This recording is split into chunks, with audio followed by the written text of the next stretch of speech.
You are listening to Bhagavad Gita for All, a practical guide for everyday life. A lecture series by Nalan Narula. Chapter 11, The Universal Form. Om Namo Bhagavate Vasudevaya. Om Namo Bhagavate Vasudevaya. Om Namo Bhagavate Vasudevaya.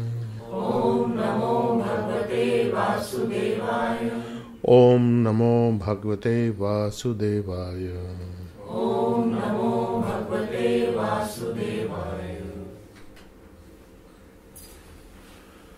We are on chapter 11 of the Bhagavad Gita, and last time we had completed text 31, where Arjun is making an appeal to Lord Krishna after seeing his universal form, and he has seen that all the people present on the battlefield are entering into the mouths of Krishna, and he is crushing them with teeth, frightful teeth, and blazing fire coming out.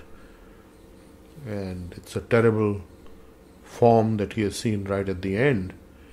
And then he's asking Krishna, please explain that you are so fearful and fierce looking. Please tell me who you are, because I don't know this form of yours. I don't know you in this way, and I offer my dandavats, my obeisances to you, and I bow down before you, and if you can please be merciful and kind, do tell me what is your mission, what are you here for, because I desire to hear of it. Then text 32, Lord Krishna speaks, Shri Bhagwan Uvacha.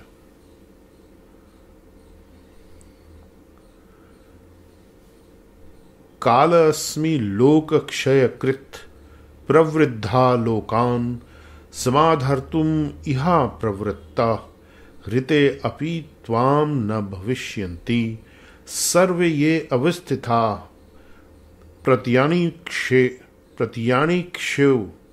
yodha. Pratyani keshu yodha. So, Kalo asmi loka kshaya krit pravradhu.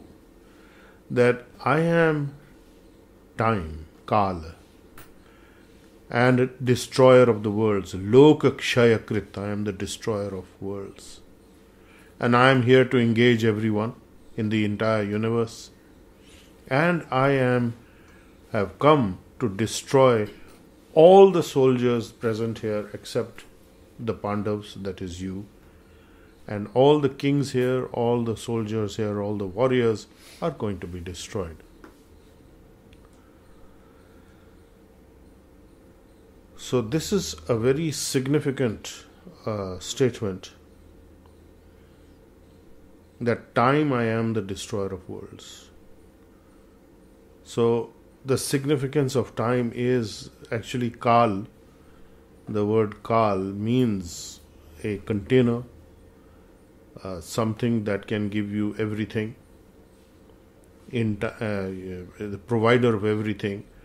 And if we look at Sri Madhavacharya's explanation of this, he says that Kal or time is an integrator.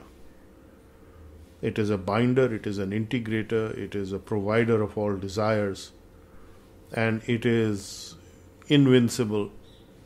And of the factors that exist, time exists in the material world as well as in the spiritual world, but it is different in the spiritual world than the material world, because in the material world it comes as a destroyer of things. It comes as time is calculated by the deterioration of matter. So even if you calculate atomic time, let's say you have a clock, an atomic clock, it is the deterioration of matter, of the atom in an atomic clock, that you clock the time by, and he is saying that everyone is bound by time. So this is the indication that time is the supreme controller of things that happen, and everything is happening to us in time. So we are getting the result of our karma in time. We are creating things over a period of time. So this is significant because Krishna is not bound by time. He himself is free of time. He is the source of this kind of time. So he is the creator, the knower, the controller. So he is known as time because that is what we know, how things take place. So his embodiment, his ultimate embodiment is time. Kala asmi. Kala asmi. Lokakshaya krit pravriddho. I am the destroyer of worlds. Time, I am the destroyer of worlds. Karl Oppenheimer famously quoted this shlok when the Hiroshima bombs went off, and he was so overwhelmed. He quoted this shlok from Bhagavad Gita that time, I am the destroyer of worlds. So it is very, very significant. And he has talked about, Krishna says that I have come to engage you, except I have come to engage everyone present here except you. Rite api tvam na bhavishyanti sarve. Except you in the future, everybody who is here, ye avasthita pratiyani keshu. The opposite side, the opposing side, yodha. So all those who are situated here on both the sides are going to be destroyed. So the reason is that earlier he has said that I come to rid the earth of the burden of sinful people. So we have to understand that all the kings here present, the princes, the warriors, they are all sinful without exception. Except, of course, the Pandavas who didn't fall into that category. Everyone else fell into that category. So Krishna is saying that these people will be destroyed. He's hinting that these people are already destroyed, whether you fight or not. So that's coming up, that everybody is going to be slain. I have decided, Arjuna has seen in the universal form all these soldiers entering into the great devouring mouths of the universal form of Krishna, and they are being crushed to death. So that is the natural law of destruction of time, the source of which is Krishna, the embodiment of which is Krishna, time is the embodiment of Krishna. So then we have text 33. Tasmat tvam utishtha yasho labhasva jitva shatrun bhunksva rajyam samriddham vayavaite nihataha purvameva nimittamatram bhava savyasachin. Tasmat tvam utishtha. So get up. Krishna is now telling Arjuna, therefore get up, rise. Yasha labhasya jitva shatrun bhunksva rajyam samriddham maya eva ete nihata purvameva nimittamatra bhava savyasachin. So he's saying, therefore get up and prepare to fight. And after you fight them, you will enjoy a flourishing Rajyam Samriddham, flourishing kingdom, by my grace. Because these people have already been put to death, I have already arranged it, and they are already dead people. So dead people walking or fighting, and they are going to die eventually on the battlefield. I have seen to it, I have decided, and Purvameva, they've already been killed by Purvameva, by previous activities. So their previous activities have led them to this point where they are going to be now destroyed by me. And you become a nimitt matra, just become the cause or the excuse. You become just the cause, as though you were responsible, but in fact you are not responsible. I have decided that these people can all be destroyed. So become the instrument of this destruction. Nimitt matra, become just the neutral instrument, in other words, of this destruction. The instrument does not suffer anything or cause anything to happen which is not decided by the wielder of the instrument, which is me, Krishna. So this is very, very important. And if we go back to chapter 2 and if we look at various verses,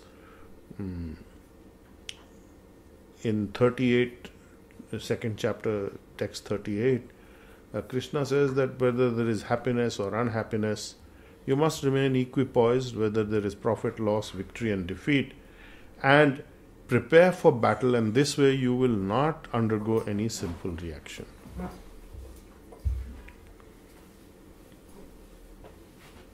Arjuna is afraid that he will incur some negative karma. Krishna is making it clear to him that if you approach this in the way that I have just described, that if you remain equipoised, you will not suffer. So he has come full circle back. Because he told Arjuna in the 37th shlok that either you will be killed or you will enjoy the heavenly world. So either you will get victory in the material world or you will enjoy the heavenly pleasures. So there is no loss for you. So in any case you should fight. So in verse 37 he says this in chapter 2, Hata va prapyasi sarvagam jitva va bhokshyasi mahim tasmad utishta kaunteya yuddhaya krita nishchaya. So be confident of success and fight. And now on the 11th chapter he is explaining the same thing again, coming to Arjuna and telling him that I am the one, I Krishna am time, the destroyer of worlds, and I have decided, so you should just become the instrument, so you have nothing to lose. So you should fight this.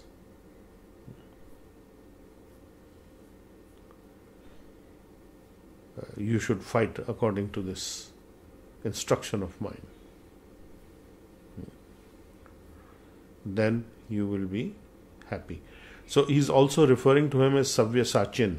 So Savyasachin means one who is equal or equally qualified. So this is referring that Arjun could fight with any weapon with both hands, with either hands. He was ambidextrous. So he is highly qualified. So the first part of the statement is Tasmat Tvam Utishta Yasha Labhasva Jitva Shatrun. So get up and fight and enjoy the Rajya here. And I have already decided that they are killed. Savyasachin, be an instrument in this fight. So Savyasachin again is a person who can fight with both hands. He is equally capable of losing arrows with his left hand or his right hand. So he is giving him the importance, pointing out that he is qualified, that he is fully capable of taking part in this battle in a proper Kshatriya way. In text 34, Dronam cha Bhishmam cha Jayadaratham cha Karanam tathanyan api yodha viran Maya hatam stvam jahi ma vyathishta Yudhasya jetasi ranes sapatnam. So Sapatnan means enemies. So he is mentioned Dronacharya, Bhishma, Jayadarath, Karan, and others also, are great warriors. Yodha Viran, very brave and great warriors. Maya hatan tvam jahi ma vyatishta. So, they have already been killed by me. Maya hatan, I have destroyed them. Tvam jahi, you become victorious. Ma vyatishta, do not be disturbed. Yudhasva, just fight. Jetasi, you will conquer. Rane, in this fight. Saptanan, the enemies. Now, the significance of mentioning these four people specifically is very indicative of the capabilities of those warriors that are facing Arjun. And those capabilities are simply that these are very great warriors. Why are they very great? Because Jayadratha had received the boon that anybody who kills him by severing Jayadratha's head is the only way he could be killed, and anybody who does that, that person's own head will explode. So Arjun is naturally hesitant. If I kill Jayadratha, then my head is going to burst. What will happen? Then, in the case of Bhishma, Bhishma has got the boon that he can choose the time of his death. So Arjun is very concerned that, if grandfather Bhishma has chosen the time of death, how can I interfere with that? And Dronacharya, who is the guru, the warrior guru, who is teaching the art of warfare to the Kauravas and the Pandavas. He was their guru also at one point in time. And that Dronacharya has knowledge of battle and he cannot be defeated because he is the master of it, of all battle strategies. Karna received a boon from Indra that he has a weapon that can kill anyone whom he launches it, but it's a one-time weapon. And the significance of all this is that Indra is also the father of Arjun. Queen Kunti had invoked Indra, various demigods, and the boon was that she would get a child from that demigod. So Indra's capabilities are fantastically prominent in the sense that he is a great warrior and he's a great fighter. So now Karan is also facing him, who is kind of like his half brother. Well, he is his brother because he was born also from the sun god, but he has received a boon from Lord Indra, who is the father of Arjun, the king of heaven. And then there are other warriors like Ashwathama, Kripacharya. So these people are considered to be undefeatable in battle. So Krishna is mentioning these four predominantly, saying that these people are already slain by me. You do not be worried. So although they have all these boons, they cannot stand in front of me. My decision is that they are to be destroyed. So therefore you should get up and fight. So this is a very important understanding that we need to have here, that here Arjun is very worried and concerned, and he is afraid that he will actually be unable to be victorious, but Krishna is assuring him again and again that he can be, but he is fearful still. So this fear Krishna is seeking to allay, that this is not going to happen as you fear, but they are already been put to death by my arrangement, and all you need to do is to be an instrument in this fight and get the benefits. The great warriors like Drona, Bhishma, Jayadratha, Karna and all the others are already dead. They are destroyed. So just become an instrument and fight, and you will destroy your enemies. So we will At that point, in text 35, we go back to Sanjay. Sanjay says, he's repeating, informing Dhritarashtra what happened next, which is Sanjay Uvacha. Sanjay speaks and says, Etat shrutva vachanam keshavasya kritanjali vepamana kiriti namaskritva bhuya eva aha krishnam sa gadgadam bhita bhita pranamya. So Sanjay said to Dhritarashtra that hearing these words of Keshav, Krishna, Keshav is the appellation given to Krishna, the destroyer of the Keshi demon, the ego demon, and with folded hands, Kritanjala, Vepamana, trembling, Arjun offered his obeisances again and again to Krishna, and with a trembling voice and fearful mood, he offered his obeisances to Krishna and began to speak. So after hearing all this, Krishna is still in a state of wonder. He's in a state of shock, you can say, because these are all symptoms of shock and awe. And so he's in a state of awe and shock and veneration to Krishna, and he is offering his obeisances again and again to Krishna, and then he is speaking, which we will take up next time. So we conclude here at text 35 of chapter 11, and if there are any questions,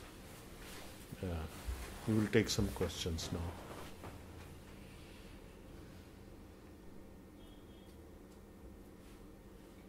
Shipra has a question. Yes. In this case, Lord Krishna told Arjun very clearly what he is doing is divine will. In our day-to-day actions or decisions, how do we discriminate and know that what we are doing is as per divine will or as per our ego? How do we know we are doing the right thing or not? That's a very good question. And it is explained that a devotee ultimately does what is the will of the divine. And one should execute it fearlessly. And it is easy to figure out what is the ego position if you are looking at personal aggrandizement, as Krishna has mentioned to Arjun, that this is not your personal issue anymore, it is a divine issue, or it is something that I have decided. You are not fighting for some personal ego gratification. You are not doing these actions because it is going to give you an ego boost. So it is not an ego position, Krishna is making clear. So for us the lesson is that we must consider, is this an ego position or is this a position that we are occupying? Does this come out of the position, our occupational position of wherever we are? Whether we are in some job, whether we are in any situation, there is a relationship. When you are dealing with somebody, you have a certain position. And what is that position, you need to know. And if you know that position and if you are fulfilling the objectives of that position, then it is not an ego position. So it is arising out of a functional reality. So the functional reality for Arjun was that he is a Kshatriya warrior. He is supposed to protect the populace against evil, against oppressive rulers, and he has the capability, he has the authority and the responsibility both. Krishna has given him the authority and the responsibility. It is your job, you should do this. So in our lives, our responsibilities and authorities also derive from the position that we are occupying in a particular situation, a relationship or an interaction, and what we know of healing and how we are to progress this. So you can understand if it's an ego, there may be some ego also, but if the predominant aspect of understanding is that you are realizing what is coming out of the situation then it is not to be considered that you are acting out of ego. So, elsewhere, Prabhupada has also said that that ultimately what is the will of the divine is the will of the devotee also.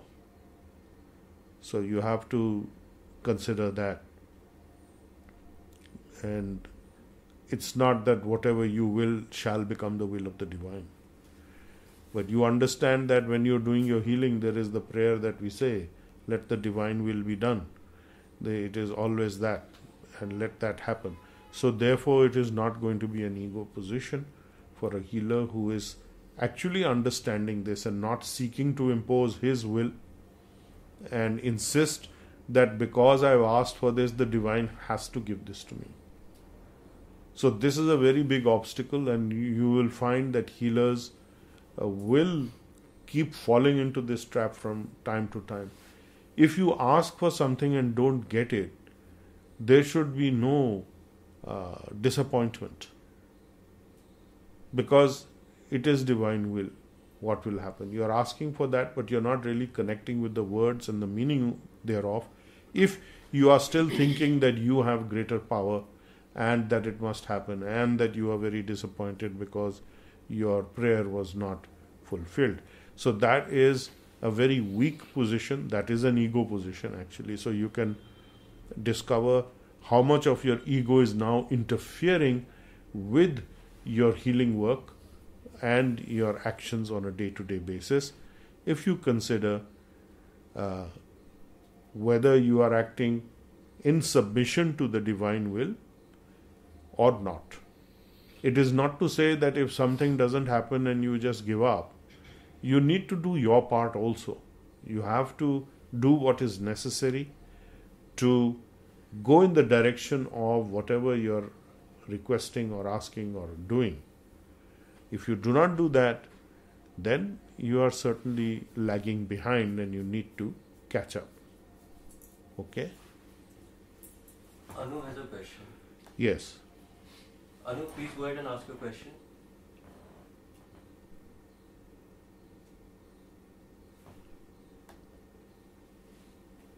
Hi, good morning, sir. Anji, good morning. So, the question is that we had Lord Krishna literally stand by and support Arjun through the war. Now, each one of us in our situations, as I've discussed with you at job, we don't know whether we should stand up and fight or just slink away from there, given the situation. So each one of us is facing our own moral Mahabharat, in the sense that there is decay somewhere, you see something wrong there. But should we stand up and say that, okay, I'm going to fight for this, or should we just say that, okay, this is not my battle and let me just move from here? It is important to know which is your battle and which isn't your battle. If you do not have the authority, then it is not your battle. If you do not have the authority / responsibility, it is not your battle. You are not infinitely superior to the forces that face you. So if you are not in a position to take a call on something or to enforce something, then certainly you are not in a position to say, I will oppose or challenge this. So one has to be very careful with this. What are you opposing? Who are you opposing? If you in a job situation or your personal life are not in the position of having any authoritative responsibility to overturn the system, for example. What Arjun did here was he was going against the system. I think that is part of your question, that if you are fighting against an overwhelming system, how do we know that we should fight or we should, as you say, just move away? Well, if you are not in a leadership position, then certainly you do not stand there and fight, because that is not a battle that you are going to win. So you need to be in some kind of a leadership position. So Arjun was a prince He was part of the royal family. They were cousins fighting, disputing. Uncles were there. So if that is not the case, where you do not have any right either through inheritance of any kind, then it is better not to get, foolishly brave, so to speak, to oppose people and things. You have to protect your interest. If you were owner of some organization, for example, or you were part owner, or you had some inheritance available, then yes, you can fight. But you take the example, if you take the example in the corporate world, you are in the corporate world. If you take the example of the Tata's battle that is going on with Cyrus Mistry, well, he has a stake in it. He is a shareholder. He is an large shareholder, a significant shareholder, and they are having this battle. And ultimately, who wins, we don't know. But in this kind of condition, there is a saying that you don't win fighting City Hall. I mean, that is, you don't win fighting the establishment usually, and you have to keep that in mind. Now, Cyrus Mistry may have the money and the money power and the brain power and the intelligence to fight them. Where it will go, who knows? Ultimately, there may be some kind of compromise. And if there is some kind of compromise or not, we don't know. But ultimately, he is not going to prevail, because he has too many forces arrayed against him.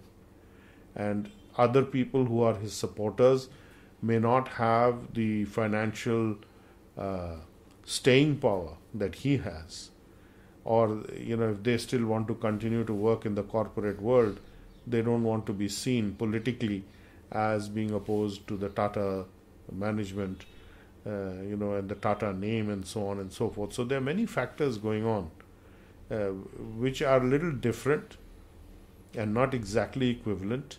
So if we are thinking that Cyrus Mistry is playing the Arjun card, opposing these evil people, and people are asking questions why he didn't speak up earlier, well, the same thing could be asked of Arjun, why you didn't speak up earlier, why it took you so long to come to this point. Well, it took you so long because you tried everything at your end to try and fix things. So that's a valid argument, fine. So that, let's say, Cyrus Mistry will gain points on that one. But whether he's going to be able to, in this battle, overcome the management forces that are already entrenched is difficult to say. We do not know. That only time will tell. But he wants to make a fight of it, and he has the capacity to do it. Well, all good fortune to him. That's all I can say. So similarly, you should consider in your life whether you have that mandate or you don't actually. Sir, on a lighter note, I mean, we don't have to stand up and fight in that fashion necessarily. It's been striking me, and that's why I'm asking you this. Writing a script either for a movie or for a serial without taking references to any names, and probably just informing the public, probably not now, later on, that this is what happens. Would that make sense? I mean, it's not an ego, but... Yeah, that is good. I don't know. There is already a film out like this 2 years ago or last year called The Big Short. I don't know if you saw it. It is about how this whole housing bubble scam took place and how only one person actually identified it 2 years before it actually went down. And he made millions, whereas everybody else lost billions. So yes, so something like that is there, but you could make a movie script if there is anybody interested in making such a movie or a story like that. And long time ago in the 70s and 80s, there was the Hunt brothers who tried to corner the silver market, and there's a book written called The Silver Bears. And these people went to jail actually, some of them, because they were this scamming. I mean, this was Swiss bank scam, where they were, using all the money in an improper way. So these things keep happening. So therefore, don't trust the equity markets, don't trust the mutual funds, don't trust financial managers. hope for the best, see where you can get your maximum security, and go there. What do you think? Sir. Hmm?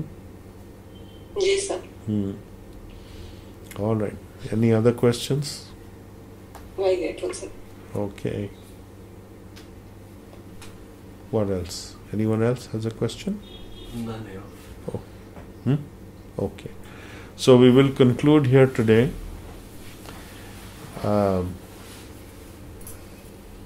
At text 35 of chapter 11 of Bhagavad Gita, where Sanjay is reported to King Dhritarashtra that Arjun is now beginning to speak, Arjun is very fearful and speaking with a trembling, faltering voice, offering obeisances to Krishna. So we conclude at this point, and next class we will take up what Arjun said and progress it from there. So this is text 35 of chapter 11. Om Namo Bhagavate Vasudevaya. Om Namo Bhagavate Vasudevaya. Om Namo Bhagavate Vasudevaya. Om Namo Bhagavate Vasudevaya. Om Namo Bhagavate Vasudevaya. Om Namo Bhagavate Vasudevaya. Okay, so we will say goodbye to the internet community, and we'll see you next week. Bye-bye. You've been listening to Bhagavad Gita for All, a practical guide for everyday life. A lecture series by Nalan Narula. Chapter 11, The Universal Form. Explore our website, gettingpositivekarmanow.com, for more on how to change your karma and destiny.